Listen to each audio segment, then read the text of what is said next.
So in this talk, I'm going to be looking at the personal family connections between Ulster and North America, particularly the sense of place. This is demonstrated in many ways. For example, the fact that people, once they'd emigrated, named their new houses, land and settlement after where they'd come from shows that strong connection to place.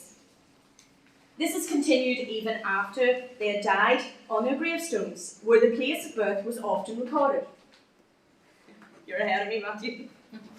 Sometimes their county, town or parish, sometimes even their townland, as can be seen on these gravestones from the United States of America. Michael Tannen, for example, on here on the right, was born in Hamilton, County Leitrim.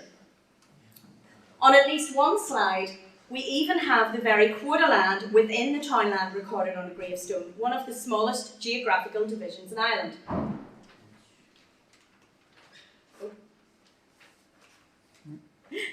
This gravestone of Thomas Jones, who died in 1713 on Jones Beach Island beside Long Island, New York, is the earliest gravestone in North America that we are aware of that details the place of origin in Ireland, in this case Strabane.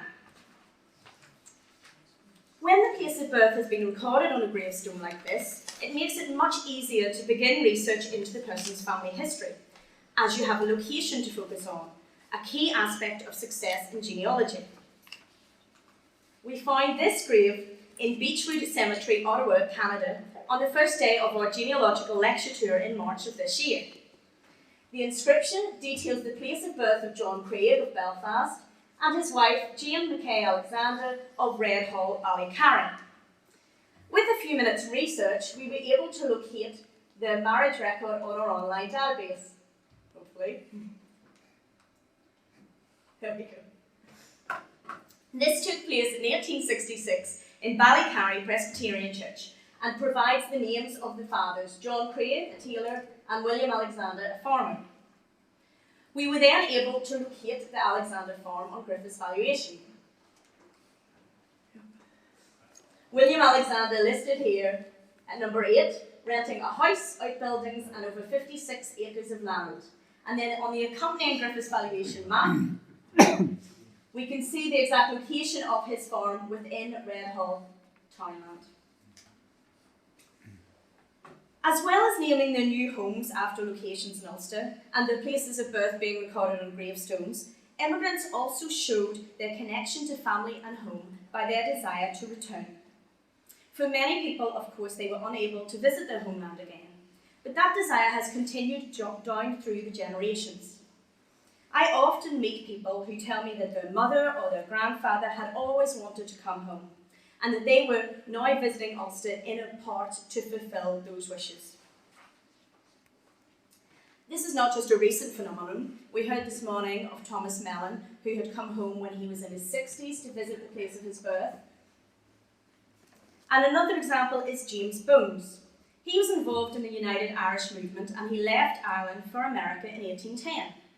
He, however, returned to Ireland in 1822, visiting his birthplace, as well as the grave of his father in Dunedin Church of Ireland graveyard in County Antrim, where he erected this headstone, on which is written, "To the memory of John Bones, who died on the 1st of February 1799, aged 66 years, as a tribute of filial gratitude to one of the best of parents, this stone is erected by an affectionate son, who after a long absence from his native country, visits the grave of his father with feelings of undiminished regret, 1st of September 1822.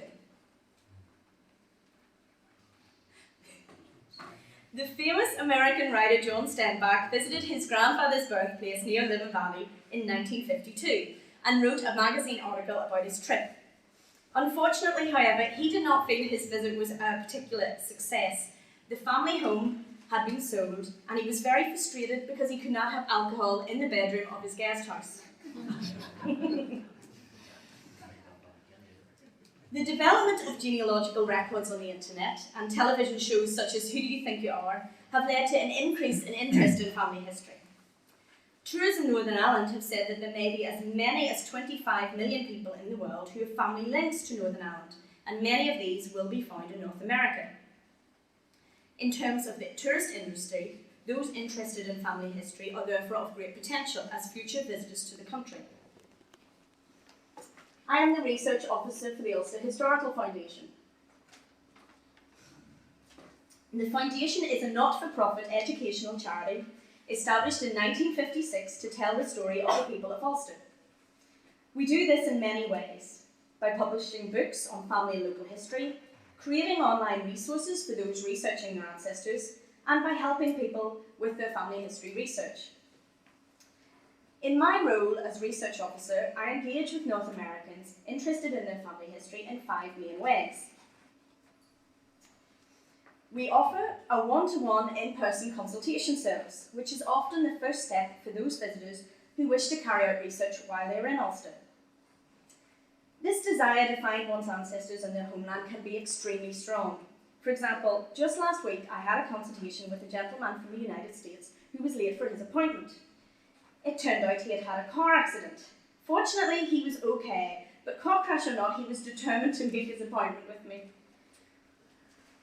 We have also been carrying out overseas lecture tours since the late 1970s. Begun by Dr. Brian Traynor, these have been annual since 1989, and this year in March, we spoke to over 2,000 people at 15 workshops across Canada and the USA. These are people who are already carrying out research into their Irish and Scots-Irish ancestors, many of whom are actively planning a trip to Ireland. I have attended the Stone Mountain Highland Games and Scottish Festival on a number of occasions over the last 6 years with Tourism Ireland. This event takes place over 3 days on the outskirts of Atlanta, Georgia, and regularly sees tens of thousands of people attend. It is now into its 43rd year, and over 100 clan associations and societies participate in the event. There are Highland Dance and Pipe Band Championships, as well as traditional Highland games such as the hammer throw. Many of those who attend have Scots-Irish ancestors and are keen to visit Ulster if they haven't already. Having met with those interested in their Scots-Irish ancestors across North America for many years, we recognise their need for a resource on Scots migration to Ulster and onwards to North America, to help them understand that part of their ancestors' journey. So we, along with Tourism Ireland and the Ulster Scots Agency, produced this booklet which contains a great deal of information, as well as a surname map of the 200 most common Scottish surnames in Ulster. I can't tell you how popular this booklet is at events such as the Stone Mountain Highland Games. It literally just flies off the table. In addition to the consultations, the lecture tours, and attending Irish and Scots-Irish events, we offer a range of archival research services, and many who avail of those are preparing for a visit to Ulster and wish to identify the location of their ancestors' home before they arrive. Finally, the Ulster Historical Foundation runs a number of Irish and Scots-Irish family history conferences each year. These events consist of a mix of assisted research at the archives and trips to places of historic interest and are hugely popular. During the 2 conferences we are holding this autumn, we are bringing over 150 people into Northern Ireland for 6 days, translating into at least 900 bed nights, often many more, as delegates choose to stay in Ulster longer than just the duration of the conference.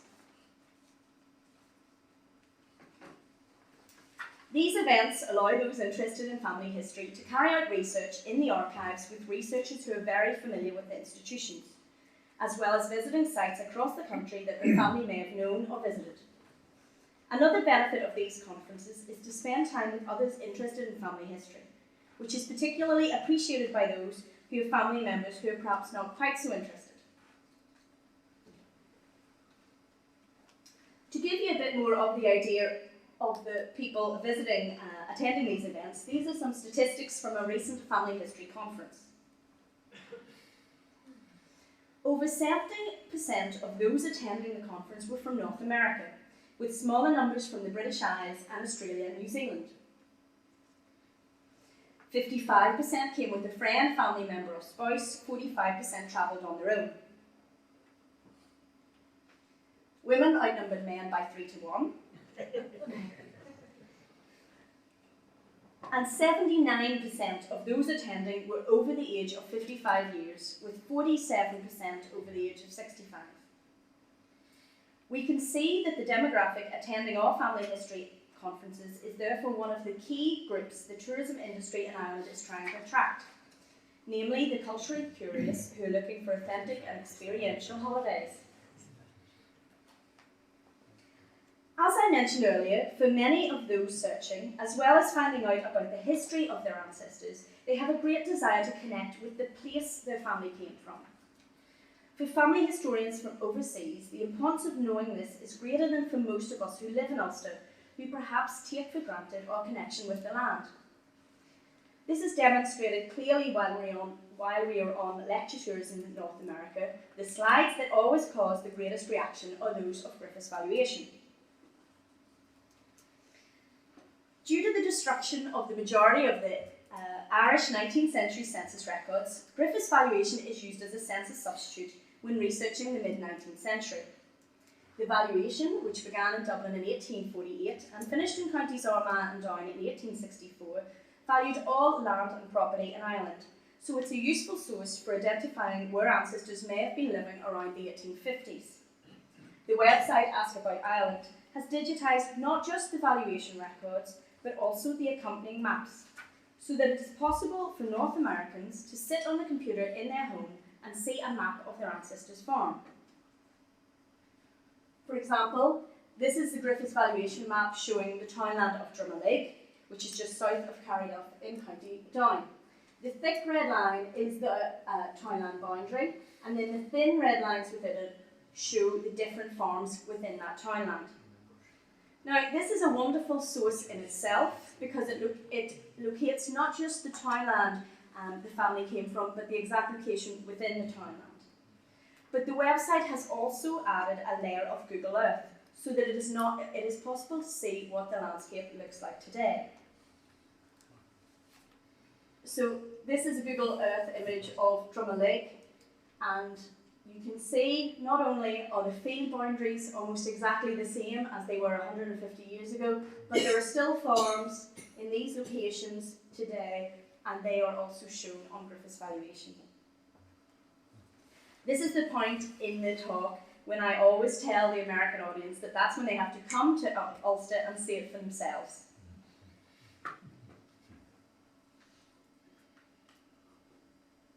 This wish to connect with the land is where the work we do, either before a client comes to Ulster or as part of a consultation or family history conference while they are here, is so important, as we can help them identify the area their family came from.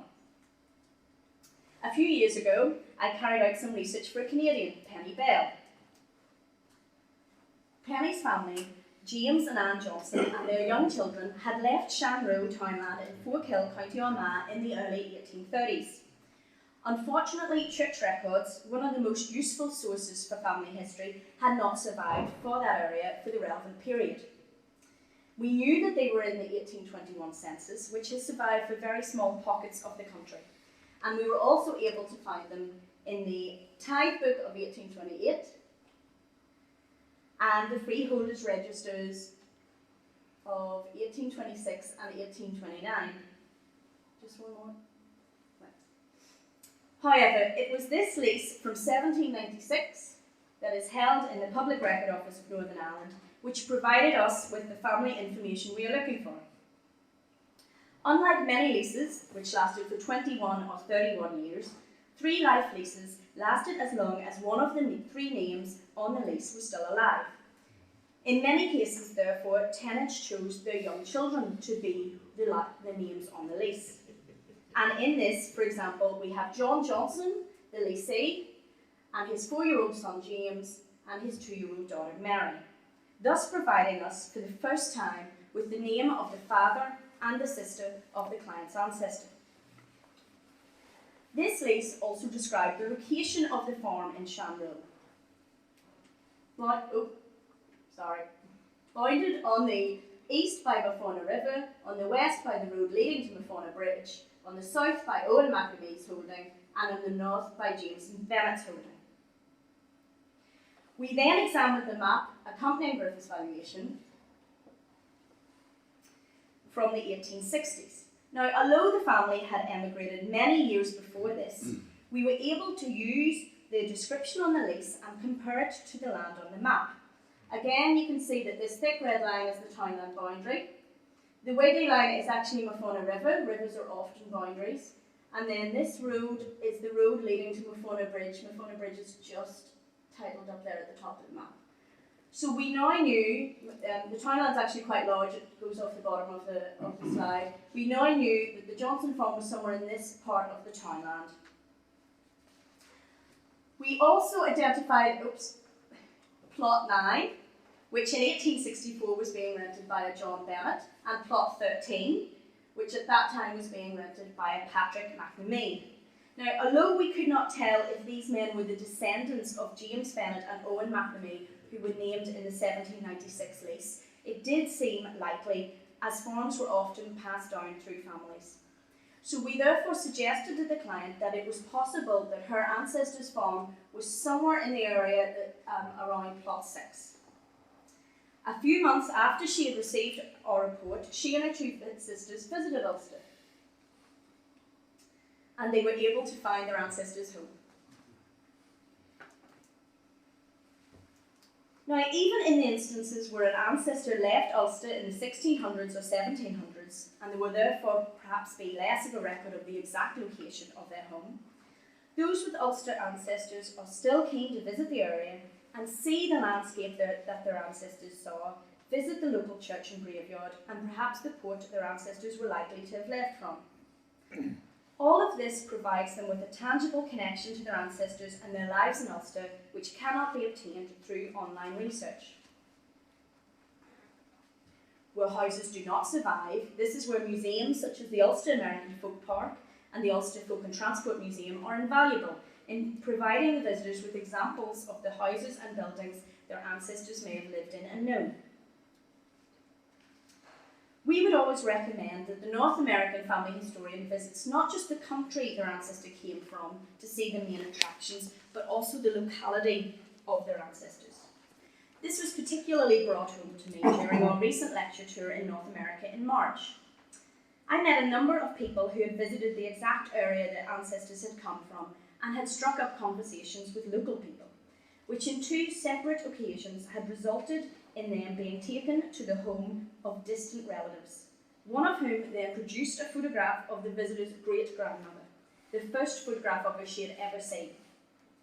So the benefits to those researching their family history of visiting the area and making contact with local inhabitants cannot be overestimated. In conclusion, why do North American family historians visit Ulster? What is their motivation? It's that connection to place, to stand at an ancestor's grave, visit their house, their church, to see the views their ancestors saw, the landscape they knew. Yes, North Americans like celebrating St. Patrick's Day and having a Guinness, but what they really want is that personal connection to the land. And people will come and visit their ancestors' homeland. People want to come and visit their ancestors' homeland so much that they will come despite their fears. During our first family history conference back in 1977, 2 of the delegates from Texas arrived wearing bulletproof vests that they had borrowed from their local police department. Needless to say, they soon realised the vests weren't required, but it shows that their concerns over safety were not enough to put them off visiting the land of their ancestors. There is no substitute for the unique and often emotional experience of visiting this place for those with Ulster ancestors. I'm a great advocate for the usefulness of the internet in carrying out family history research, but online records do not equal the opportunity of examining original documents in the archives, perhaps even one signed by an ancestor. Nor can Google Earth come close to the feeling of walking up a lane following in the footsteps of earlier generations.